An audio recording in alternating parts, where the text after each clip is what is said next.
Estava desligado. Ainda bem que nós temos alguns amigos aí atentos, né? Às vezes o pessoal fala que eu tenho uma voz aguda, né? Sei lá, forte. Então, às vezes até eu mesmo me confundo, né? Até eu mesmo me confundo às vezes. Tá certo. Queridos,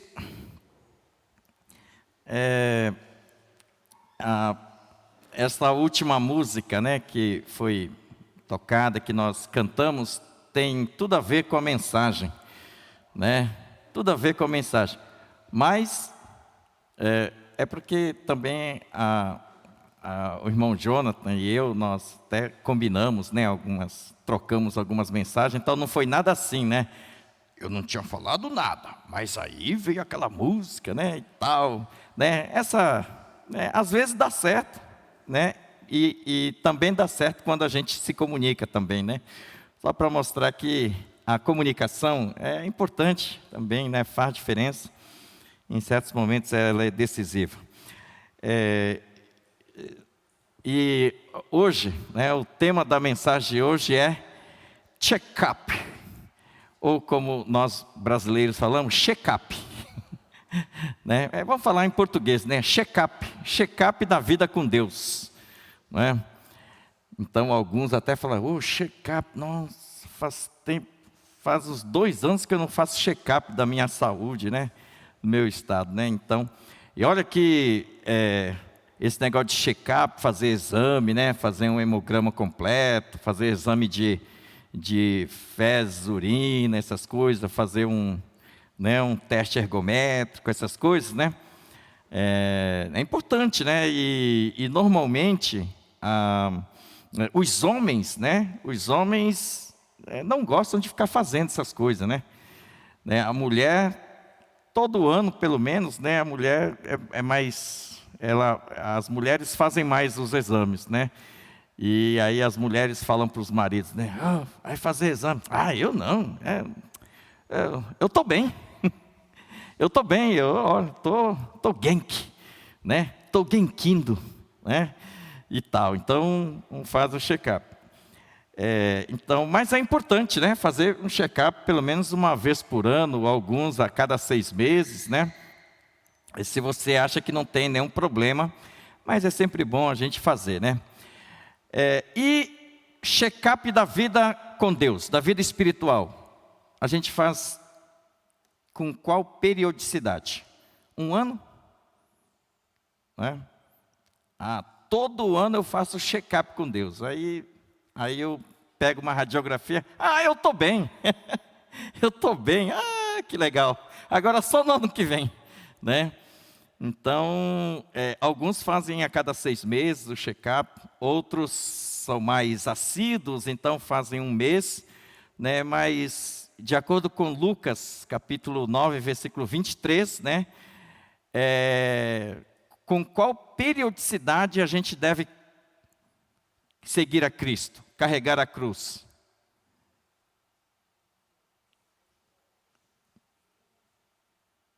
A cada mês ou a cada dia, né? A cada dia, né? Como diz aí, Jesus falou: se alguém quer ser meu seguidor, negue-se a si mesmo, tome diariamente sua cruz e siga-me. Diariamente, dia por dia. Muito bem, há 30 anos, mais de 30 anos, né? Eu estava num culto normal, né? Não era um culto especial nem nada. E o pastor que pregava naquele culto, depois de pregar, ele falou assim: quem quer realmente, né, limpar a sua vida, se consagrar mais a Deus, que venha aqui à frente. Aí eu há 30 anos, né, pensei comigo, é claro que eu não preciso. Porque, eu estou bem. Eu estou bem. Para que eu preciso ir, né? Aí, algumas pessoas estavam indo, eu falei, essas pessoas, elas pecam mesmo. E o fariseu aqui julgando, né? Fariseu aqui só de olho, né? Para ver quem ia na frente, né? Aí, eis que, né? Parece um pastor falando. Aí, quando eu vejo um pastor, amigo, conhecido meu, lógico que eu não vou falar o nome dele, né? Senão os irmãos também vão querer julgar. Mas não era eu não, eu digo pastor conhecido meu, né? Mas não era eu não, né? Não era eu não, né? E os irmãos falaram, graças a Deus. Não dei graças a Deus por isso não. Aí um pastor amigo meu foi, quando eu vejo ele estava indo lá frente, eu falei, eita lasqueira. Mas olha só, pastor, não acredito, deve ter cometido algum pecado. Gente, como é que pode? E olha que é pastor, hein? E olha que é pastor, né? Como se, né? Pastor não fosse gente, né? Pastor fosse já que nem já chegando perto dos arcanjos Miguéis, né? E tal, fosse assim sem pecado, imaculado, né? E tal. Eu falei, Bom, passados 30 anos, né? A minha forma de pensar mudou. Mudou muito. Mudou muito. E hoje, com certeza, né, eu me considero mais pecador do que aquela época. Então, assim, naquela época eu nem me considerava tanto pecador, né? Porque quando dizia, olha, santifique a sua vida, então estou tudo bem comigo, né? Hoje, quando eu ouço falar, santifique a sua vida, eu falo, Senhor, tem misericórdia de mim. Não é? Tem misericórdia de mim. Hoje, né, depois de 30 anos, é interessante, né? Quando a gente vai ficando mais velho, na fé, de duas uma, né? Ou a gente fica mais insensível. Eu tenho 40 anos de vida cristã. Já estou quase indo para o céu. Não preciso mais nem me arrepender. Talvez uma vez por ano, né? Naquele culto né, quando tiver a Santa Ceia, quando o pastor disser na palavra, examine-se o homem a si mesmo, né? Ali naquele dia eu vou me examinar, né? Ali pode tocar a música Sonda meu Deus, né? Ou então você se acha mais pecador do que antes. Mais pecador do que o ano anterior, mais pecador do que 10 anos antes, mais pecador do que ontem. Por que isso? Como é que a gente chega nessa conclusão? É que a gente vai vendo, pela graça de Deus, o quanto nós somos pecadores mesmo. Mas não é pouco pecador não, é muito pecador. É muito pecador, nós somos muito pecadores. Apóstolo Paulo falava né, no decorrer de quando ele escrevia as cartas. Primeiro ele falou que ele era o menor dos apóstolos. Aí ele foi evoluindo. Aí ele chegou a falar que ele era um pecador. Depois, quando ele chegou mais no final da vida, ele falou o quê? Que dos pecadores ele era o principal. A evolução espiritual de Paulo fez com que ele chegasse nesse autoexame de dizer, eu sou pecador, e eu não sou qualquer pecador, dos pecadores eu sou o principal. Queridos, que eu quero hoje estar compartilhando com os irmãos, as irmãs, é o seguinte: Não sei se este é o mesmo, essa minha forma de pensar, de como eu pensava e de como eu penso hoje, de como eu me via, de como eu me vejo hoje, talvez coincidam com alguns de vocês. Aí alguém pode até achar assim, alguém falou de mim para o Shinobu, hein?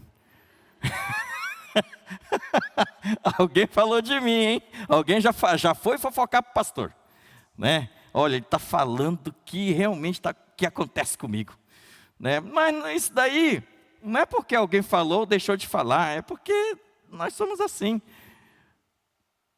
Com certeza nós somos assim, né? A maioria de nós é assim. Nós, de fato, né, esquecemos aquilo que ouvimos na semana passada. Quer ver, por exemplo, quem ouviu na semana passada a mensagem, né, pastor Luiz, e lembra das duas perguntas no final? Falei, pastor, eu não sei, eu não lembro nem o que eu comi ontem no almoço. Acho que eu estou ficando com Alzheimer, né? Qual foi, irmãos? Duas perguntas no final. O que faz as pessoas se afastarem do olhar a Cristo, né? E a outra é, o que me faz afastar de Cristo? Do olhar a Cristo, não é isso? É isso. E ao longo da semana, ficamos com o olhar fixo em Cristo e não tiramos de Cristo? Ou a gente a gente olhou para os atalhos, né? Falou, isso aqui também é bom, isso aqui também é bom. E tirei o meu olhar de Cristo. A palavra de Deus nos diz em 1 Coríntios capítulo 10, versículo 12, portanto, se vocês pensam que estão de pé, cuidem para que não caiam. Atenção aqui, hein? Muita atenção aqui. Portanto, se vocês pensam que estão de pé. Não é se vocês estão de pé. É assim, se vocês pensam que estão de pé, no bom português, nós entendemos que nessa frase, o apóstolo Paulo, né, ou a palavra de Deus no caso, está argumentando, olha, vocês não estão caídos já. É bem assim. Se vocês pensam que estão de pé, se pensam que estão de pé, é o quê? É uma presunção, é uma pretensão. Eu estou bem, eu estou de pé. E há duas formas para se chegar a essa conclusão, né? Essas duas formas que eu vou falar aqui são dois extremos, tá? Nenhuma dessas formas é correta. Uma é a forma do legalismo. O que é isso? Legalismo é você obedecer à lei, não é? Ipsiletra, ou seja, né, assim, na letra mesmo. É ir na letra e falar assim, realmente eu estou, né, eu estou bem. Então, a forma legalista de autoexame é assim, é pela proporção ou porcentagem ou grau do pecado que eu cometo. Por exemplo, eu vou dar um exemplo aqui, né?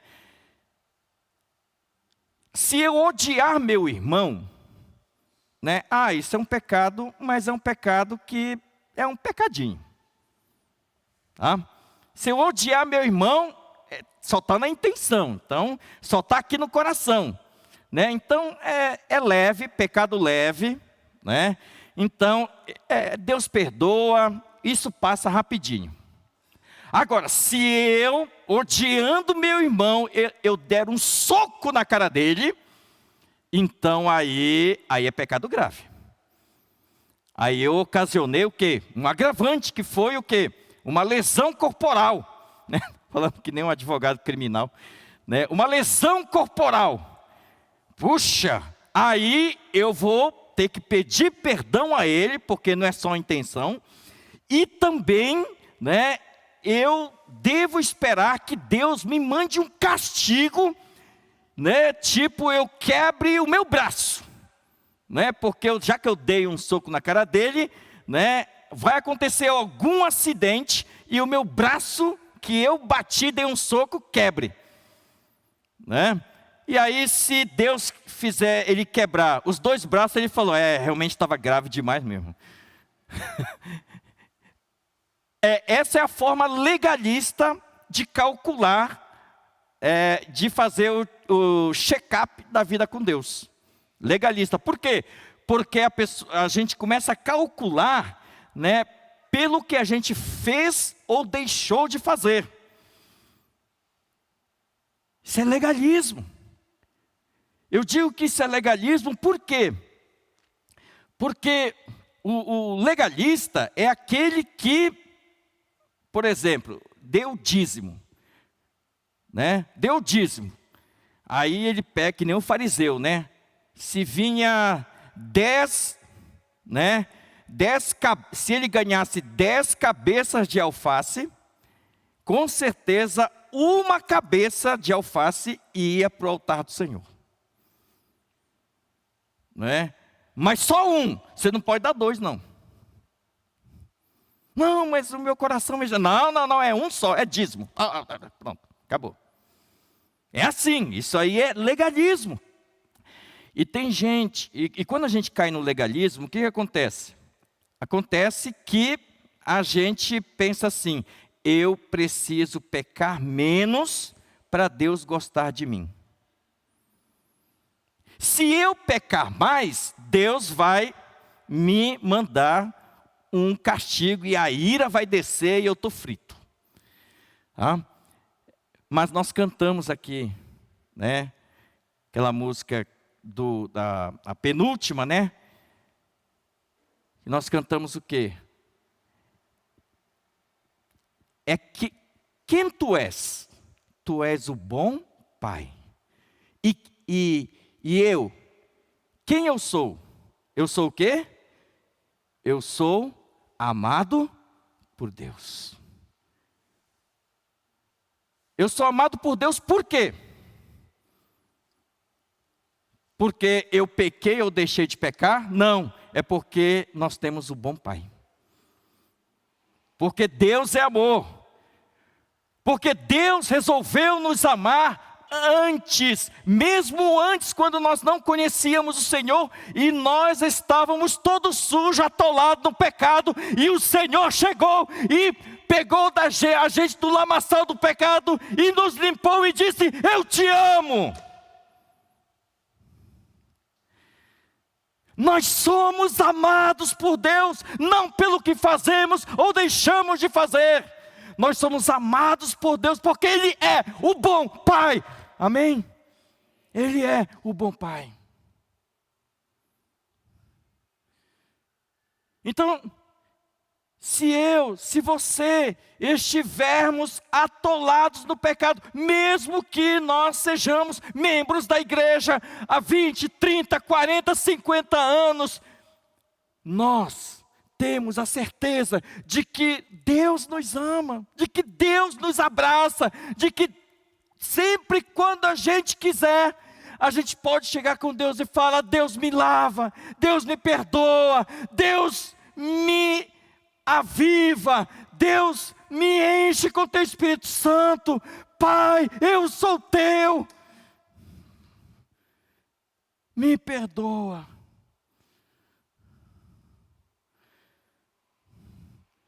Nós fomos aceitos pela graça de Deus. Nós fomos aceitos porque Deus nos amou primeiro. E não porque nós éramos muito ou pouco pecadores. Agora, outra forma de fazer o check-up da vida espiritual é o superficialismo. Existe de um lado o legalismo, né? O outro é o superficialismo. Superficialismo ou, como a gente conhece, a graça barata. a graça de Deus, alguns barateiam essa graça. É como se Deus estivesse no final da feira, na hora da xepa, e dissesse assim: graça por R$ 1. Aí você vai comprar e fala: não, eu faço 50 centavos por você. É a hora da xepa. Esse superficialismo é a graça de Deus na hora da xepa. E aí então, a pessoa calcula assim: sabe de uma coisa? Eu sou pecador mesmo. Por mais que eu me esforce em não pecar, eu vou pecar. Deus perdoa pecado? Perdoa. Tanto pecadão quanto pecadinho. Tanto se eu pecar hoje uma vez, quanto se eu pecar 500 vezes hoje, Deus vai perdoar mesmo. Então, para que se estressar?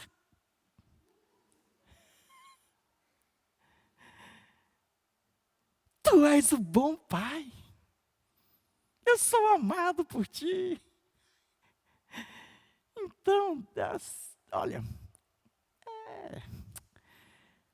com certeza, se Deus aceitou e colocou no paraíso aquele ladrão ali do lado dele na cruz, é que nem eu não matei ninguém.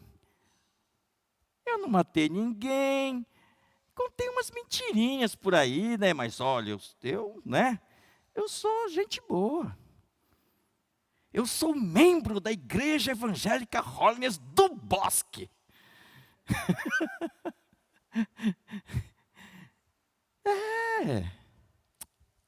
Deixa pra lá, não estressa com isso.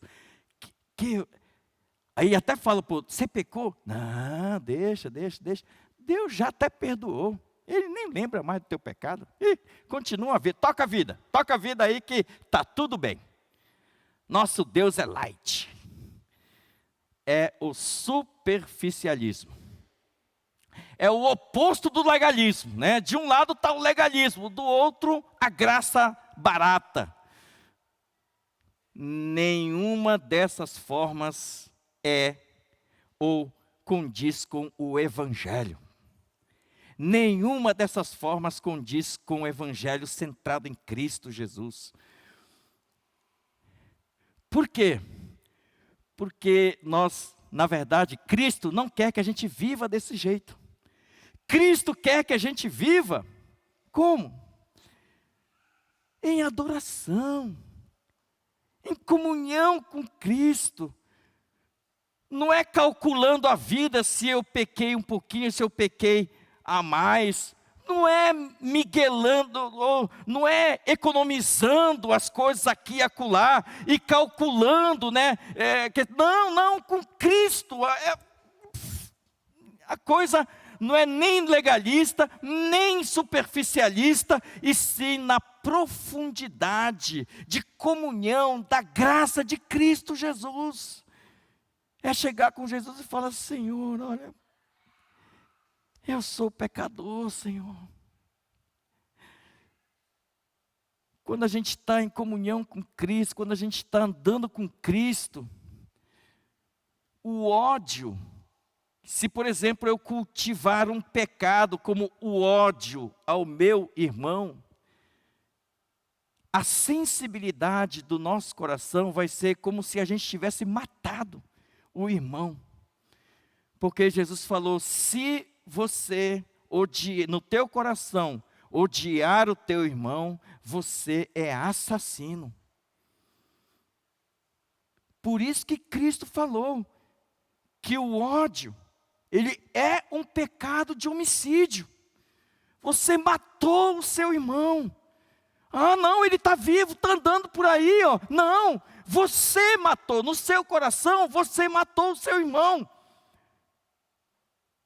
Se você odeia, está odiando seu irmão, olha, vamos supor que ele prospere, né? Prospere materialmente, e você vai sentir o quê? Você vai sentir inveja dele, porque você odeia ele. Porque se você amasse, você se alegraria junto com ele. Então, para você, ele morreu.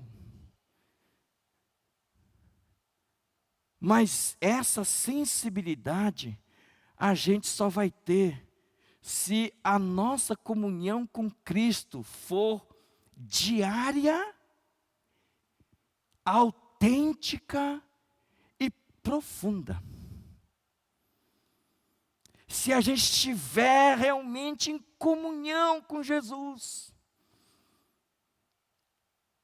Quer ver, um dos testes para ver se estamos de fato de pé e não pensando que estamos de pé, é como é que está a nossa oração. Nós, quando oramos a Deus, nós levamos os pedidos somente? Ou oração para nós é chegar e se deleitar na presença de Deus? Nenhuma palavra sai, mas o coração está ali com Jesus. E aí a gente fica, e vem os gemidos inexprimíveis, e vem lágrimas, e vem louvor, e tal. E essa comunhão passa a ser tão envolvente, que quando a gente termina, a gente fala assim, ixi, esqueci de fazer os pedidos.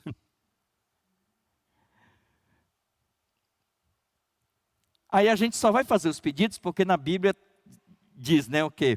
Né? Peçam e será dado.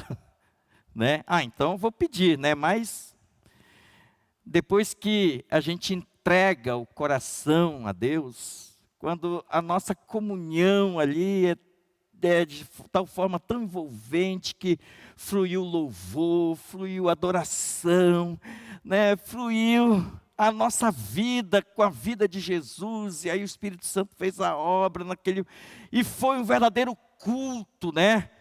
Culto espiritual, que agrada o coração de Deus, né? Os pedidos vão ser, digamos, um apêndice, né? Vai ser um apêndice, é necessário, mas vai ser um apêndice. E às vezes, tem coisa que Deus nos dá sem que a gente tenha pedido, porque Ele sabe o que está no nosso coração.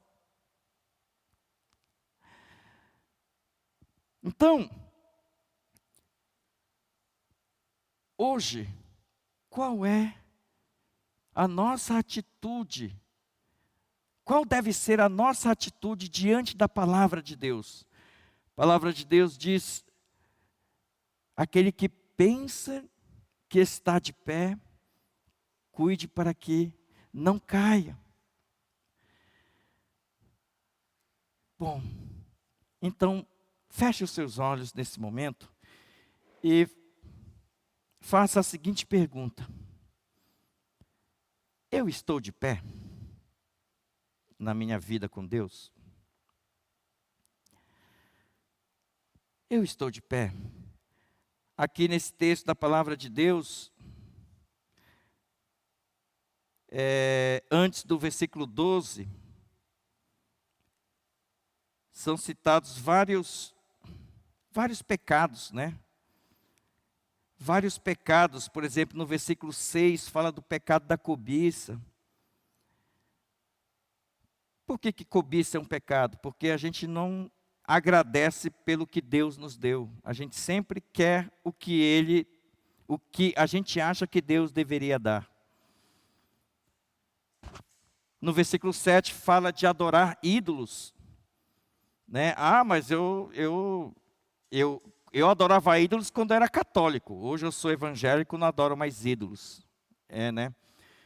Só que não é só você, eu também. Eu e você, nós costumamos fabricar muitos ídolos. E o que é um ídolo? Toda e qualquer pessoa ou qualquer coisa que nós colocamos no lugar de Cristo. Então, alguns colocam a família no lugar de Cristo. Então, a família passa a ser o ídolo. Alguns colocam alguma pessoa famosa no lugar de Cristo. E o referencial de vida passa a ser aquela pessoa famosa. Aquele escritor, aquele filósofo, né? Passa a ser aquele ator, aquela atriz. E podemos fabricar também ídolos evangélicos, aquele cantor evangélico, aquele pregador famoso, não é? Que eu sigo ele, então aquilo passa a ser um ídolo também.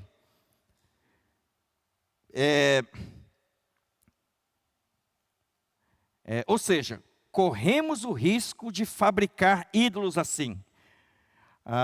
Também a riqueza, é fácil de a riqueza se tornar um ídolo na nossa vida, porque nós colocamos a riqueza muitas vezes no lugar de Cristo. Não, mas eu não coloco a riqueza no lugar de Cristo. Mas se nós formos assim, mais minuciosos mesmo, diante da presença de Deus, corremos o risco de fazer com que a riqueza se torne um ídolo. Mas riqueza se tornar um ídolo, isso é coisa dos ricos. Não, dos pobres também, né? Dos pobres também. Às vezes os pobres, os que vivem na pobreza, né, que almejam um dia ser rico, pode estar trocando a riqueza por Cristo como um objetivo a ser alcançado na vida. Imoralidade sexual, no versículo 8, queridos. Imoralidade sexual, né? E também esse negócio de beber, fazer farra e tal, no versículo 8, né? Quando também os israelitas ali, quando se misturaram com as mulheres moabitas e tal, praticaram atos de imoralidade sexual, de prostituição, né? Foram 23 mil num dia só, né? E no texto ali em Números diz que foram, na verdade, 24 mil, porque contaram com os líderes, né? Líderes das tribos de Israel.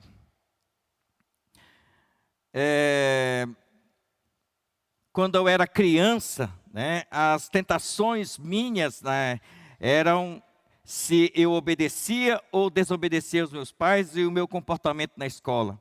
Quando adolescente, as tentações fortes eram na área sexual. Quando jovem, as tentações na área sexual se fortaleceram, não é? E vieram outras tentações. Na fase adulta, outras tentações, né? Também. E também hoje, né? Não posso dizer que eu sou idoso, né? Pela lei não sou idoso.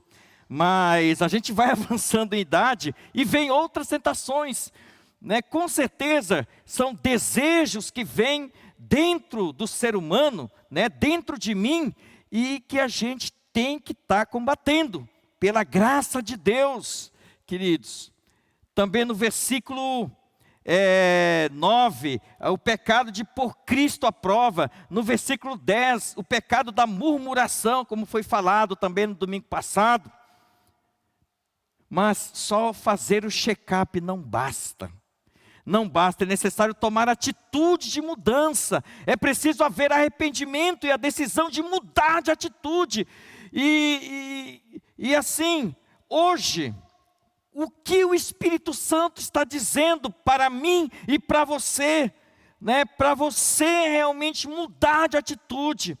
Você tem perdido para as tentações, você tem sido derrotado pelas tentações e está deprimido por causa disso. Saiba que você é amado por Deus, independente do grau, nível ou porcentagem de pecados que você comete. Mas tem uma coisa: Deus não te chamou para você ficar derrotado no pecado.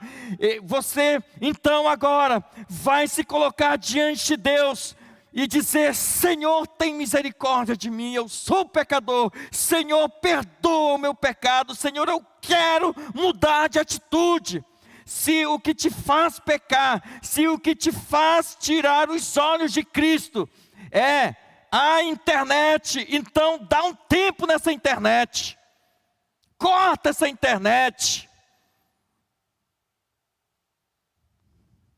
Faz um jejum de internet. O que é que está fazendo você cair toda hora?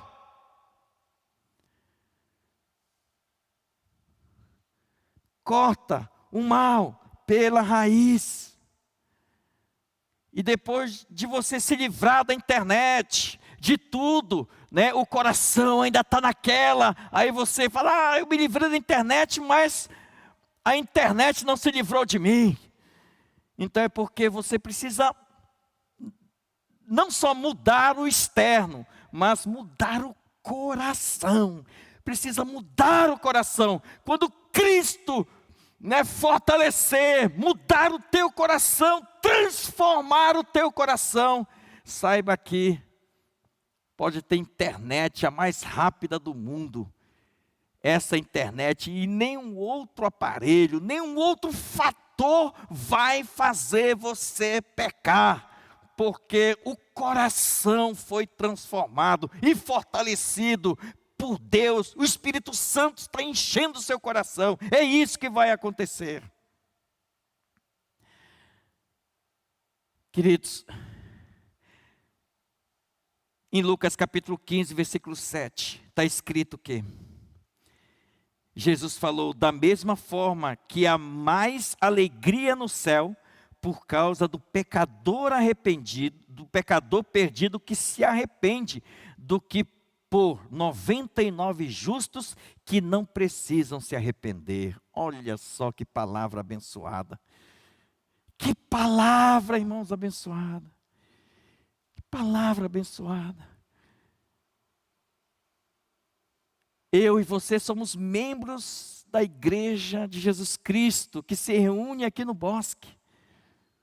Mas é melhor estar nesse que se arrepende do que sempre se considerar que não precisa de arrependimento. Temos que ter um coração quebrantado. Temos que ter um coração banhado pela graça de Deus. No versículo 4 de 1 Coríntios 10, está escrito que a pedra que os israelitas na travessia do deserto beberam, aquela rocha espiritual, essa rocha era Cristo. É isso que a gente precisa, queridos. A gente precisa sempre estar junto à fonte da vida, a fonte do quebrantamento, a fonte de ser cheio do Espírito Santo. Essa fonte é Cristo. Devemos estar aos pés da cruz, aos pés de Cristo, e ali se banhar da presença de Cristo Jesus. Oremos. Pai, nos ajuda na nossa falta de humildade. Nos ajuda na falta de quebrantamento. Nos ajuda dos ídolos que nos cercam. Nos ajuda com o nosso coração teimoso e duro. E transforma esse nosso coração em coração sensível, em coração humilde, em coração que se quebranta na Tua presença e nos encha com Teu Espírito Santo. Que esta oração seja minha, seja de cada um aqui presente e de cada um que nos ouve. Em nome de Jesus. Amém.